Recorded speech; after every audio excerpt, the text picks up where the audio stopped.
साथियों नमस्कार। आज हम लोग निर्देशन के बारे में समझेंगे। निर्देशन क्या है,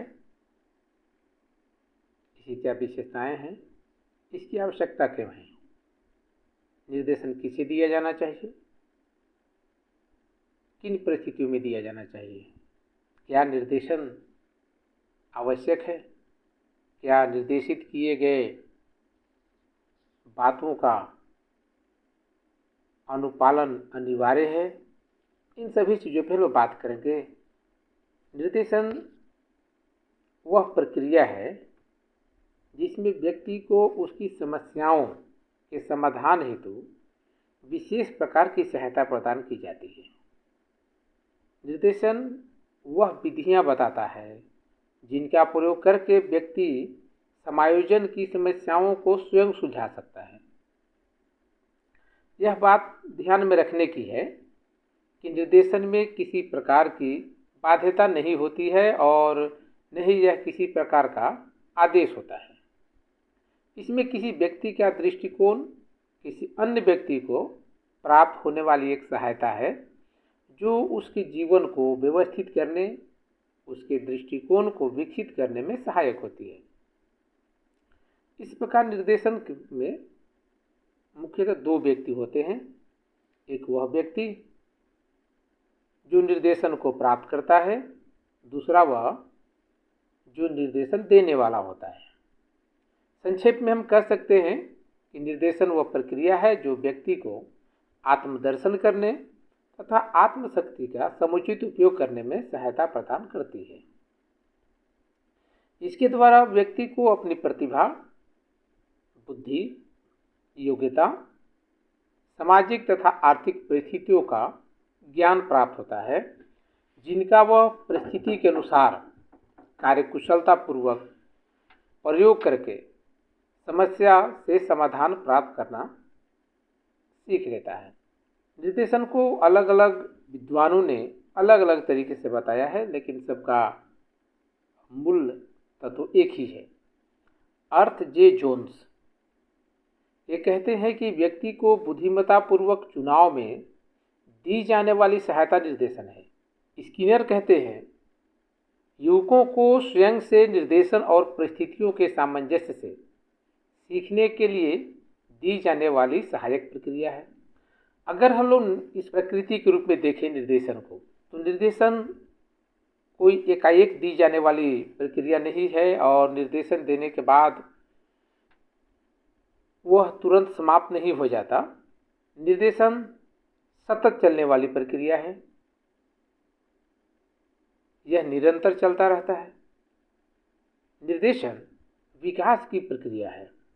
हम जब किसी को निर्देशित करते हैं उससे उस व्यक्ति का विकास होता है और उसमें उसकी भूमिका होती है।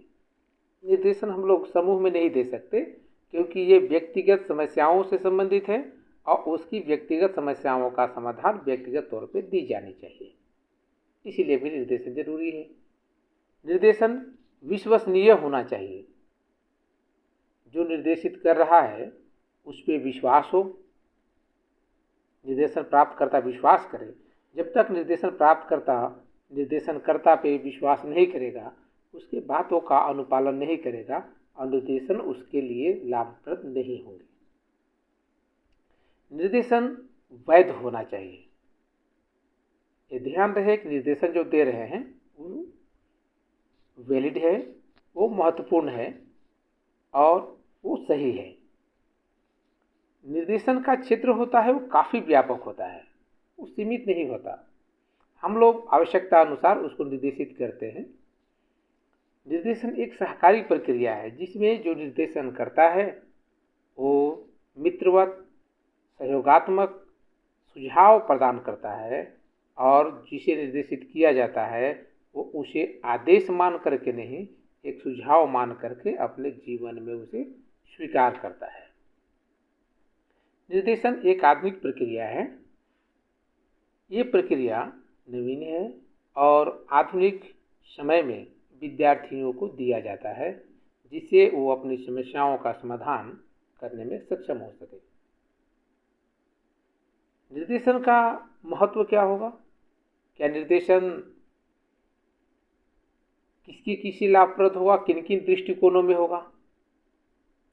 तो निर्देशन हम भले एक व्यक्ति को दे रहे होते हैं, लेकिन यह जितना व्यक्तिगत दृष्टिकोण से महत्वपूर्ण है उतना ही सामाजिक दृष्टिकोण से भी, शैक्षिक दृष्टिकोण से भी महत्वपूर्ण है।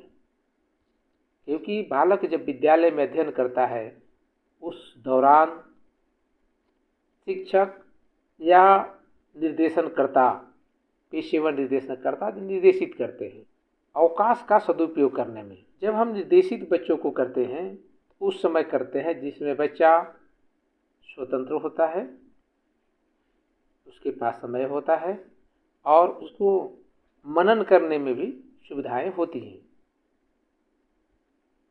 बालक के सर्वांगीण विकास के लिए भी महत्वपूर्ण है निर्देशन। हम बालक को जब निर्देशित करते हैं तो बालक का सर्वांगीण विकास होता है। व्यक्ति जब अपनी शिक्षा ग्रहण कर लेते हैं तो शिक्षा ग्रहण करने के उपरांत उन्हें व्यवसाय की जरूरत होती है। उस समय भी निर्देशन की आवश्यकता पड़ती है और सही शिक्षा, सही व्यवसाय के चयन के लिए निर्देशन की आवश्यकता होती है। हम लोग क्योंकि बात करने वाले हैं शैक्षिक निर्देशन के संदर्भ में, तो हम लोग देखेंगे कि शैक्षिक निर्देशन क्या है और ये विद्यार्थियों को कैसे दिया जाता है, क्यों दिया जाता है। शैक्षिक निर्देशन द्वारा विद्यार्थियों को पाठ्यक्रम तथा शिक्षा संबंधी जो विभिन्न क्रियाएं हैं उसका चयन करने में सहायता दी जाती है। शिक्षा द्वारा व्यक्ति में अनेक गुणों का विकास किया जाता है। शिक्षा का कार्य व्यक्ति का शारीरिक, मानसिक, नैतिक, सामाजिक तथा संवेगात्मक विकास करके उसे समाज का उपयोगी सदस्य बनाना है। बालक का सही मार्गदर्शन किया जाए, सामाजिक विकास के इस क्रम में सहायता देना शैक्षिक निर्देशन का कार्य है। इस प्रकार हम कह सकते हैं कि शैक्षिक निर्देशन विद्यार्थियों को सीखने में सहायता देने की एक प्रक्रिया है। इस संदर्भ में कुछ विद्वानों का मत है वो इस प्रकार से है। जैसे जोन्स कहते हैं, निर्देशन वह व्यक्तिगत सहायता है जो विद्यार्थियों को इसलिए दी जाती है कि वे अपने लिए उपयुक्त विद्यालय पाठ्यक्रम, पाठ्य विषयों का चयन कर सकें तथा विद्यालय संबंधी जीवन के साथ समायोजन बनाए रख सकें। यदि बालक विद्यालय का चयन करने में, पाठ्यक्रम का चयन करने में, पाठ्य विषयों का चयन करने में सक्षम हो जाता है, एमरिन और एरिक्सन क्या कहते हैं, हम लोग इसको देखते हैं। शैक्षिक निर्देशन व्यक्तिगत छात्रों की योग्यताओं, रुचियों, पृष्ठभूमि और आवश्यकताओं का पता लगाने की विधि प्रदान करता है। हम लोग अगर शैक्षिक निर्देशन की विधियों की बात करें तो ये विधियां इस प्रकार से हैं। व्यक्तिगत विधि है, सामूहिक विधि है, साक्षात्कार है, संचित अभिलेख हैं, प्रश्नावली हैं और बहुत सारे परीक्षण हैं जो अलग अलग विद्वानों द्वारा निर्मित किए गए हैं। ये शैक्षिक निर्देशन की विधियां हैं।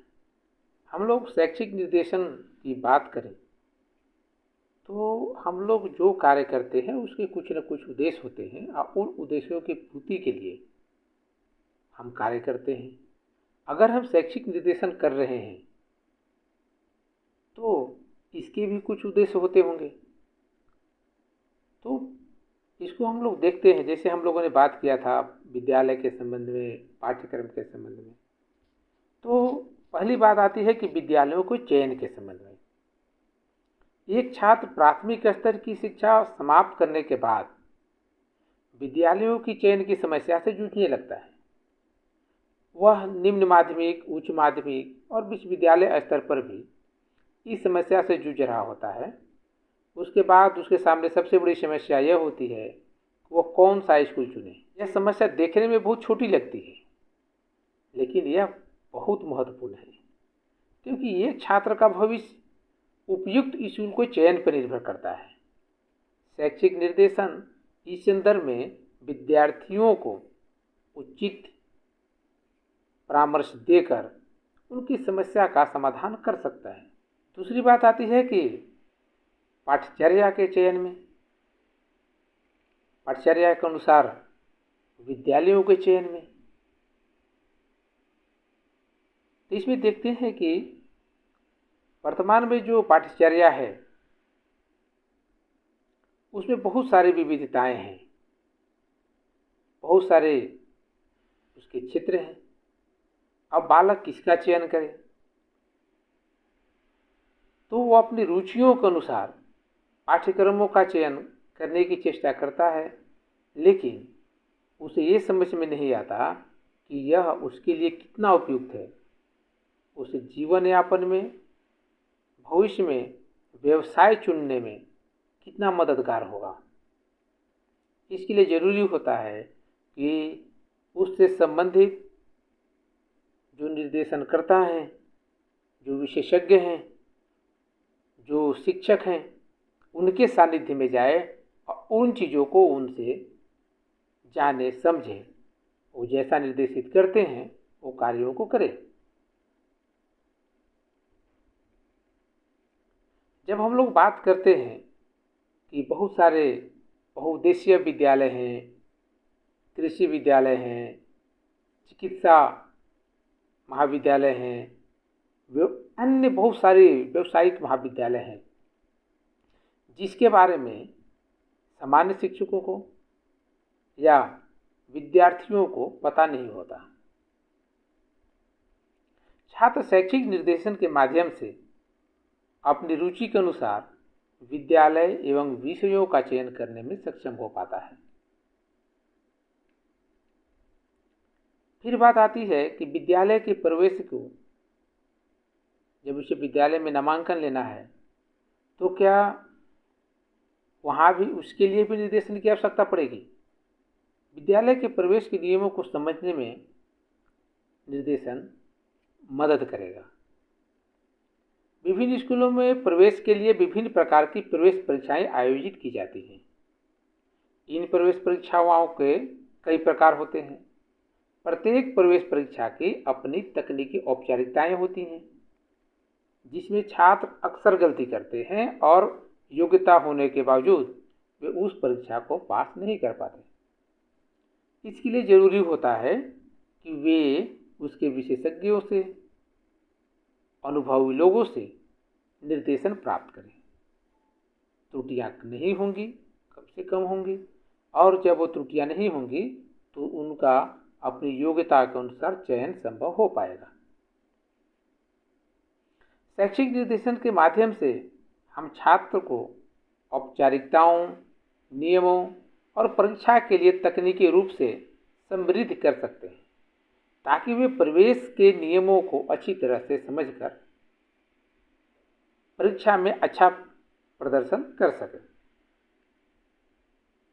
फिर बात आती है कि व्यवहार संबंधी समस्याओं को हल करने के लिए भी निर्देशन काफ़ी लाभप्रद है। छात्रों को कक्षा में और कक्षा के बाहर अपने सहयोगियों, शिक्षकों और कर्मचारियों के साथ व्यवहार करने पड़ते हैं।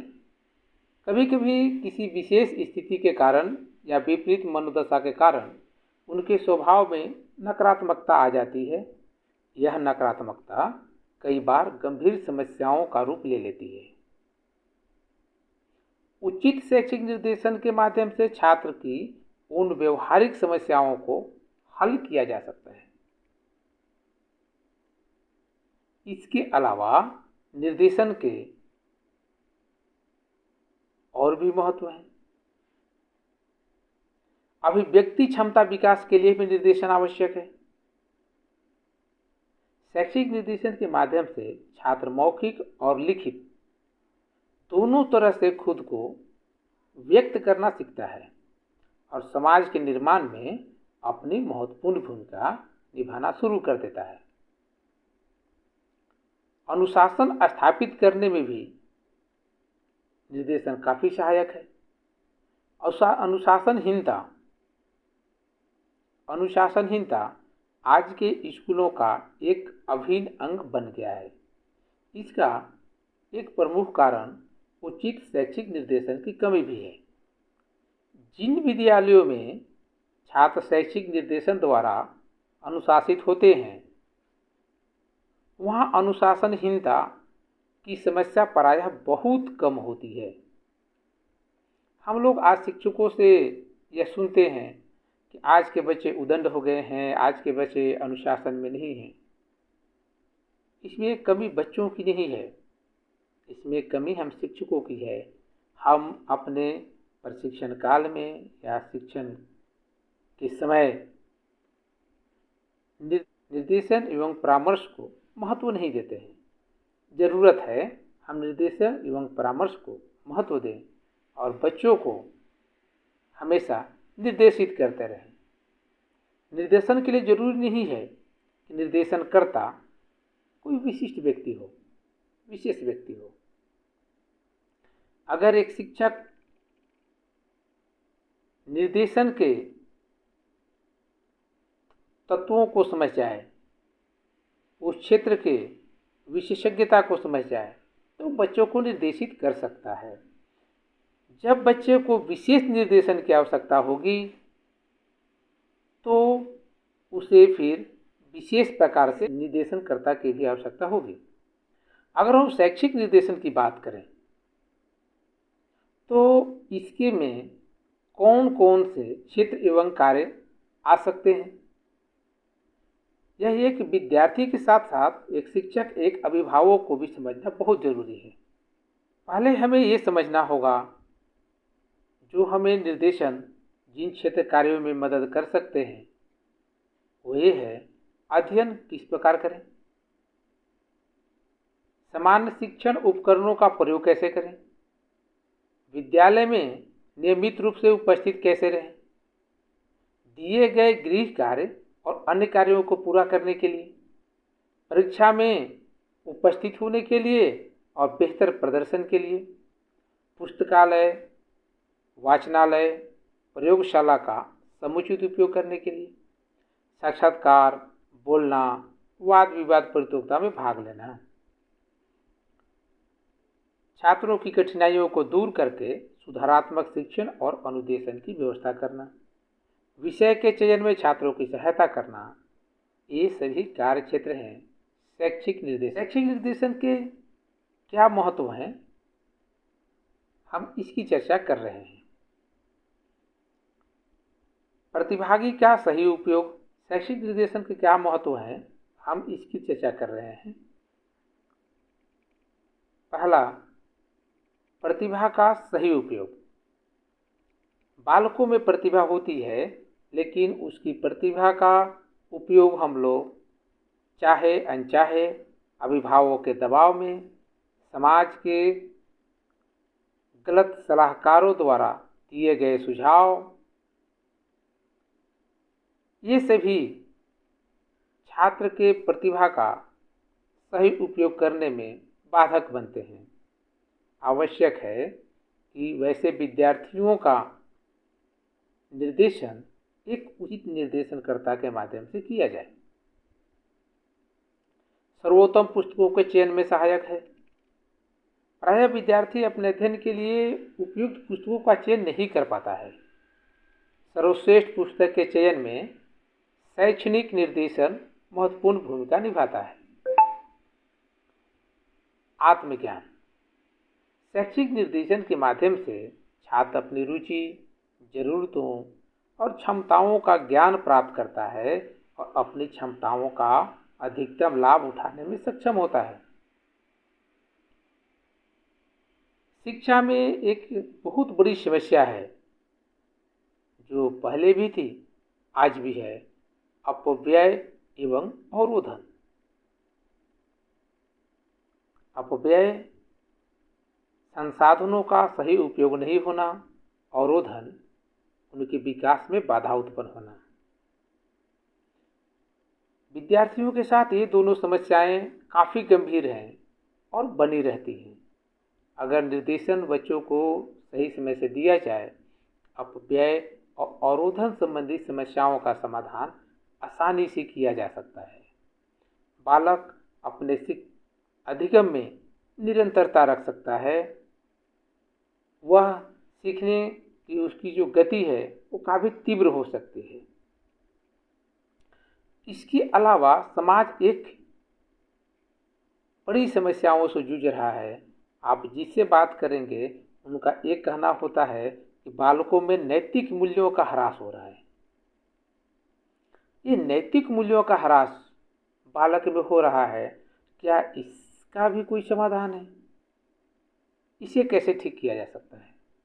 तो नैतिक मूल्यों का समाधान है ह्रास का कि हम नैतिक मूल्यों का संरक्षण करें। नैतिक मूल्यों का संरक्षण कैसे कर सकते हैं? नैतिक मूल्यों का संरक्षण हम लोग निर्देशन के माध्यम से भी कर सकते हैं। प्रत्येक समाज के नैतिक मूल्य दूसरे समाज के नैतिक मूल्यों से अलग होते हैं। वर्तमान में भारत में पश्चिमी सभ्यता और उसके जो मूल्यों का प्रसार तेजी से बढ़ रहा है।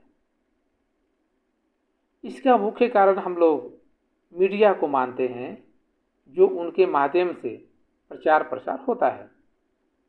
संस्कृति या नैतिक मूल्य किसी भी देश के हों, वो अपने भूमि के लिए, अपने अपने देश के लिए उतने ही महत्वपूर्ण रहते हैं जितना भारत के बच्चों में भारतीय नैतिक मूल्य, वैसे ही अमेरिका के बच्चों के लिए अमेरिकी नैतिक मूल्य।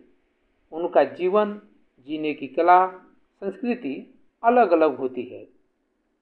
लेकिन छात्रों को ज्ञान के अभाव में, गलत मार्गदर्शन के कारण, गलत सुझाव के कारण, अपरिपक्व व्यक्तियों द्वारा मार्गदर्शन देने के कारण बच्चों में अपनी संस्कृति, अपनी सभ्यता को लेकर प्रेम, जबकि दूसरे क्षेत्र के सभ्यता एवं संस्कृति को लेकर के घृणा एवं नफरत के बीज बोए जाते हैं। इनमें बच्चों का दोष नहीं होता, दोष होता है अपरिपक्व व्यक्तियों द्वारा दिए जाने वाले सुझाव। यही बच्चे आगे चल करके समाज के लिए एक बहुत बड़ी समस्या के रूप में उभर कर आते हैं। अगर इन बच्चों को सही निर्देशन और सही सुझाव परिपक्व व्यक्तियों द्वारा दी जाए तो ये मानसिक संकीर्णता संबंधी समस्याएं नहीं आएंगी। बालक नैतिक मूल्यों का सम्मान करेगा, अपनी संस्कृति का सम्मान करेगा, वैसे ही दूसरे की संस्कृति का भी सम्मान करेगा, दूसरों के नैतिक मूल्यों को भी सम्मान करेगा। हाँ, ये हो सकता है कि अपने देश के, अपने क्षेत्र के नैतिक मूल्यों को काफ़ी महत्व दे, उसका अनुपालन करे, अपने जीवन का हिस्सा बनाए, परंतु वो दूसरे देश के, दूसरे क्षेत्र के नैतिक मूल्यों, सांस्कृतिक मूल्यों से नफरत नहीं करेगा, दूसरे सभ्यताओं से नफरत नहीं करेगा। यह आज के समाज के लिए काफ़ी महत्वपूर्ण है। इसके अलावा हम लोग आज जो बात करते हैं कि बच्चों में जो संकीर्णता आती है, उसके लिए वैज्ञानिक सोच का अभाव एक कारण है। तो हमें यहाँ पे चाहिए कि वैज्ञानिक सामाजिक संरचना के निर्माण में कार्य करें और इसके लिए निर्देशन काफ़ी सहायक है। शैक्षिक निर्देशन वैज्ञानिक सामाजिक संरचना के निर्माण में सहायता प्रदान करती है। यह छात्रों को अंधविश्वास से दूर रखती है, उन्हें समाज में एक अच्छी छवि बनाने में, समाजोपयोगी कार्य करने में, समाज के साथ अच्छे संबंध स्थापित करने में मजबूती प्रदान करता है के पास वैज्ञानिक सामाजिक सोच की संरचना हो। ये तब संभव है जब हम उचित मार्गदर्शन, उचित निर्देशन बालकों का करें। इसके साथ ही हमें प्रतिभा संरक्षण की आवश्यकता भी पड़ती है। हर बालक में कुछ न कुछ विशेष गुण होते हैं इसमें कुछ विद्यार्थी वैसे होते हैं जो प्रतिभा संपन्न होते हैं। उनकी प्रतिभा को जानना, उनकी विशिष्ट गुणों को जानना, क्षमताओं को जानना आवश्यक है। जितना हमें जानना जरूरी है उनकी क्षमताओं को, उनकी विशेषताओं को, उतना ही जरूरी है कि बालक भी अपनी क्षमता का पहचान करे। बालक अपनी क्षमता का पहचान तब कर सकता है जब शिक्षक या मार्गदर्शनकर्ता उसकी क्षमताओं के बारे में उसे अवगत कराएं। बालक में शिक्षा के साथ साथ सामाजिक समस्याओं को सुलझाने की क्षमता भी बालक में होनी चाहिए। बालक में शिक्षा के साथ पारिवारिक समस्याओं के समाधान की क्षमता भी होनी चाहिए। अब ये तब संभव है जब बालक को सही निर्देशन प्रदान किया जाए। जीवन और समस्या दोनों साथ साथ चलते हैं। जहाँ जीवन है वहाँ समस्याएं भी हैं। जीवन में विभिन्न समस्याओं से बचने के लिए मानव समाज ने परिवार नामक संस्था का गठन किया, लेकिन परिवार में भी तरह तरह की समस्याएं जन्म लेने लगी। स्कूल आने वाले विभिन्न छात्र कभी कभी विभिन्न प्रकार की पारिवारिक समस्याओं से पीड़ित होते हैं, जैसे परिवार में कलह का माहौल, परिवार की खराब वित्तीय स्थिति, माता या पिता की मृत्यु, विकलांगता, समाज में असामाजिक तत्वों का वर्चस्व। इन समस्याओं से जूझते हुए छात्रों को शिक्षा ग्रहण करने की आवश्यकता होती है। सबसे अधिक शैक्षिक निर्देशन की आवश्यकता बालकों को इस क्षेत्र में पड़ती है कि बालक इन सभी समस्याओं का समाधान कर सके। बालक इसके बावजूद समस्याओं से उभरकर अपनी ध्यान पढ़ाई पर केंद्रित कर सके। इन सभी इसके लिए आवश्यक है कि सभी छात्रों को शिक्षक व्यक्तिगत तौर पर निर्देशन प्रदान करें। छात्रों को समय समय पर प्रदान किए गए निर्देशों का अनुपालन हो रहा है, नहीं हो रहा है, छात्र में कितने बदलाव हो रहे हैं, नहीं हो रहे हैं, इन सभी का अध्ययन करें। इसके लिए ज़रूरी है कि निर्देशन प्रदान करने के उपरांत या पूर्व शिक्षक व्यक्तिगत अध्ययन अपने विद्यालय में समय समय पर करते रहें। निष्कर्षतः यह हम कह सकते हैं, निर्देशन जितना आवश्यक बालक के लिए जरूरी है, उतना ही महत्वपूर्ण समाज, परिवार, राज्य, क्षेत्र, एक सुसज्जित समाज के निर्माण के लिए भी आवश्यक है। तो हम प्रयास करें कि निर्देशन की प्रक्रिया विद्यालय में समय समय पर आयोजित की जानी चाहिए, क्योंकि समस्याओं का समाधान करने की चेष्टा, करने की क्षमता बालकों में विकसित करें। यह हम शिक्षकों का उत्तरदायित्व है।